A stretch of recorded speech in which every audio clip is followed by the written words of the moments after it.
Oke, selamat datang kembali di pembahasan mendalam kita. Hari ini kita bakal ngulik bab 5 dari buku yang cukup populer, The Subtle Art of Not Giving a Fuck. Judul babnya, Anda Selalu Memilih. Menarik ya? Sumber kita ya bab itu sendiri. Dan misi kita kali ini, coba bongkar satu ide yang mungkin kedengerannya agak gimana gitu ya.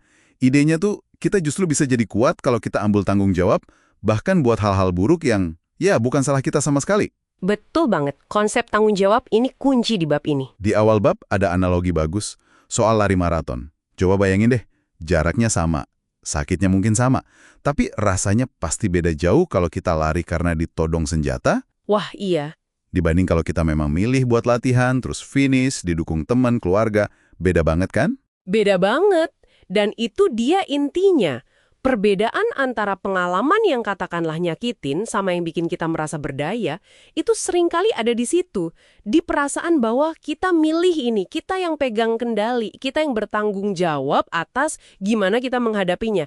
Kalau kita merasa sengsara banget, kemungkinan besar ada bagian dari situasi itu yang rasanya di luar kendali kita. Padahal fokus buku ini Justru ke apa yang bisa kita kendalikan ya. tepat, yaitu respons kita sendiri. Selalu.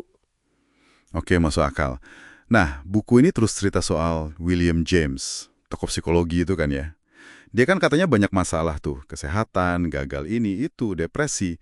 Gimana dia menerapkan ide tanggung jawab ini? Iya, William James ini contoh klasik di buku ini. Dia sempat di titik terendah banget lah hidupnya. Terus dia bikin kayak semacam eksperimen pribadi. Setahun penuh, dia komitmen buat bertanggung jawab 100% atas semua yang terjadi di hidupnya. Apapun itu.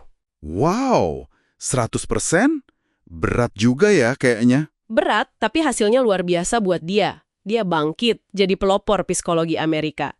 Nah, intinya dari cerita James ini apa? Kita mungkin nggak bisa milih kejadian yang menimpa kita, tapi kita selalu bisa milih interpretasi kita atas kejadian itu. Dan gimana kita meresponsnya? Jadi nggak milih pun itu pilihan juga ya? Persis, nggak milih respons atau milih buat nggak peduli. Itu juga sebuah pilihan respons. Jadi pertanyaannya bukan apakah kita memilih, tapi apa yang kita pilih buat dipeduliin. Nilai apa yang kita utamakan. Oke. Ini nyambung nih ke konsep penting lainnya di bab ini. Soal bedanya kesalahan sama tanggung jawab. Bisa dielaborasi dikit?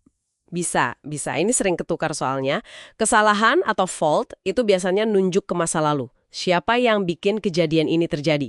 Tapi tanggung jawab atau responsibility itu soal masa kini. Soal pilihan yang Anda buat sekarang, detik ini, dalam merespons apa yang udah terjadi. Oke, contohnya gimana tuh? Contoh di buku itu misalnya tiba-tiba ada bayi ditaruh di depan pintu rumah kita. Waduh. Iya dan, itu jelas bukan salah kita, bayinya ada di situ. Tapi begitu kita tahu, nah sekarang jadi tanggung jawab kita buat mutusin mau diapain bayi ini. Mau dibiarin, mau lapor polisi, mau dirawat. Itu pilihan kita sekarang. Oke, paham. Jadi, kesalahan di masa lalu, tanggung jawab di masa kini.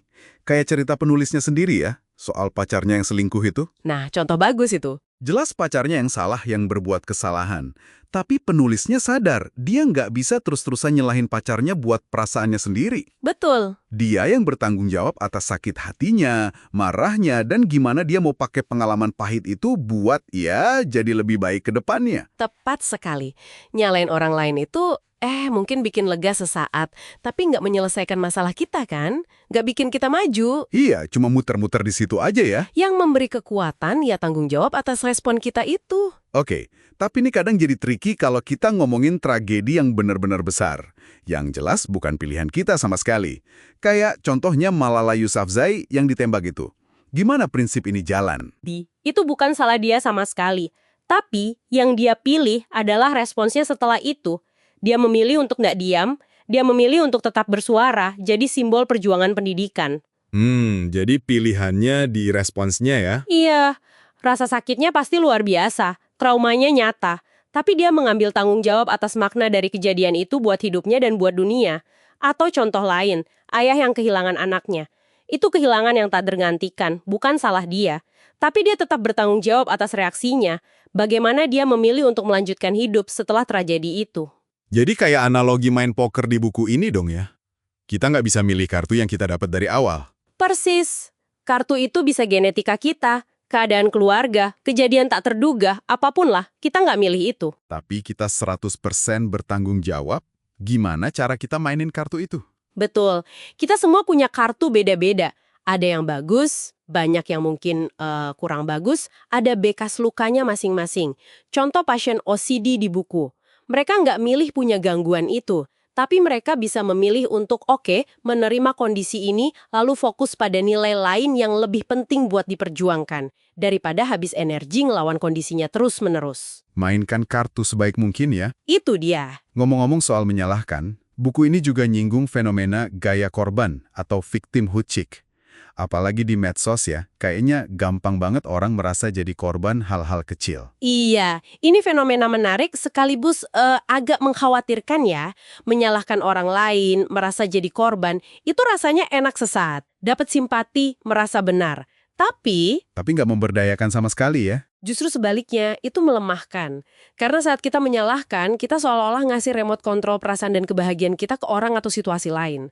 Padahal kekuatan sejati itu datang dari dalam, dari tanggung jawab tadi. Oke, jadi kalau udah paham konsep ini, terus sering muncul pertanyaan kan? Oke deh, ngerti. Tapi gimana caranya biar bisa berubah? Biar bisa mulai ambil tanggung jawab ini, step-stepsnya gitu loh. Nah, ini bagian yang mungkin bikin kesel tapi jujur dari buku ini. Jawabannya, nggak ada cara. Hah? Nggak ada cara? Maksudnya gini, nggak ada formula rahasia, nggak ada 5 langkah mudah gitu. Perubahan itu pada intinya ya sederhana, pilih aja. Pilih buat peduli sama hal yang berbeda. Pilih metrik kesuksesan yang beda, pilih respons yang beda terhadap masalah yang sama. Ya udah lakuin aja. Simple tapi nggak gampang gitu ya. Tepat, sederhana konsepnya, tapi eksekusinya nggak gampang.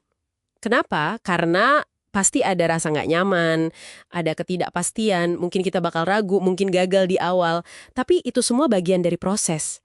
Proses memilih nilai baru dan berani memperjuangkannya. Oke. Jadi kalau dirangkum nih, inti bab 5 ini benar-benar soal gagasan kalau kita tuh selalu dalam posisi memilih. Milih interpretasi, milih nilai, milih respons kita. Dan kekuatan sejati itu bukan dari ngontrol apa yang terjadi di luar. Tapi dari ngontrol reaksi kita di dalam ya, dari ambil tanggung jawab penuh atas pengalaman internal kita, bahkan buat hal-hal yang bukan salah kita sekalipun. Betul sekali. Dan perlu digarisbawahi lagi ya, ini bukan berarti kita harus menyangkal rasa sakit, bukan berarti kita nggak boleh sedih atau marah, boleh banget. Tapi setelah mengakui perasaan itu, pertanyaannya jadi, oke, terus apa? Makna apa yang mau saya kasih ke pengalaman ini? Gimana saya mau melangkah maju dari sini? Mainin kartu yang kita punya sebaik mungkin ya itu tadi. Itu dia. Oke, nah sebagai penutup nih, mungkin ada satu pemikiran buat teman-teman pendengar bawa pulang. Kalau Anda benar-benar coba resapi ide bahwa Anda selalu punya pilihan, bahkan di situasi yang paling nggak enak sekalipun. Kira-kira pilihan apa yang bakal Anda buat hari ini? Yang mungkin sebelumnya Anda hindari, mungkin karena merasa nggak punya kuasa, atau ngerasa ya terpaksa gini aja. Pertanyaan bagus tuh buat direnungkan. Coba direnungkan ya, sampai jumpa di pembahasan berikutnya.